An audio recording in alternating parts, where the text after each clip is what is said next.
Well, Torontonians can now enjoy an adult beverage at one of 27 different city parks. CP24's Eden DeBeba joins us live this morning from Earlscourt Park on Lansdowne with more on what you need to know. So, Eden, people can crack open a beer, open some wine, pop champagne even, but there are some rules that they should keep in mind.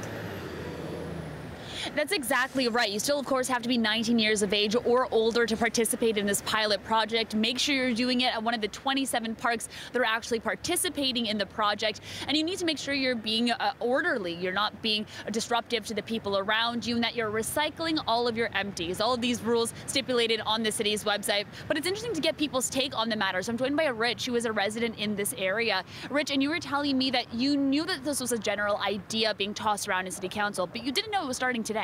Yeah, no, that's right. I've heard a few people talking about potentially drinking in public parks, but I had no idea it was starting so soon. And knowing that it's starting today in the park that you go to on a regular basis, how do you feel about that? I think it's a good thing. We've still got a little bit of summer left, so it gives people a chance to try it out while the weather's good. And have you seen in your regular everyday passings people having picnics here and potentially also participating in drinking? Yeah, I've seen a lot of people having picnics. So far, I've not seen anyone drinking, though. But, you know, obviously, if that's about to change, then we'll see.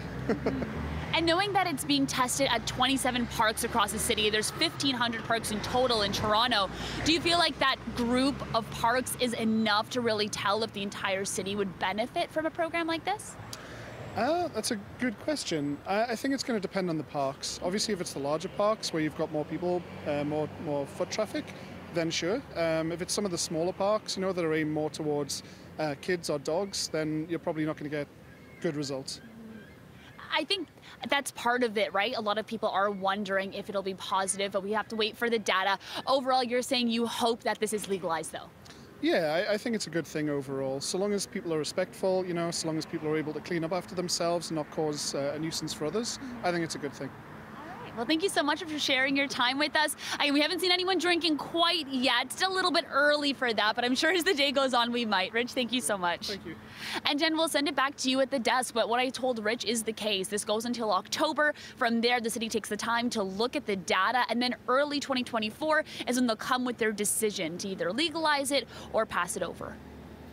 Okay, Eden DeBeba live at Earlscourt Park this morning. Thanks, Eden.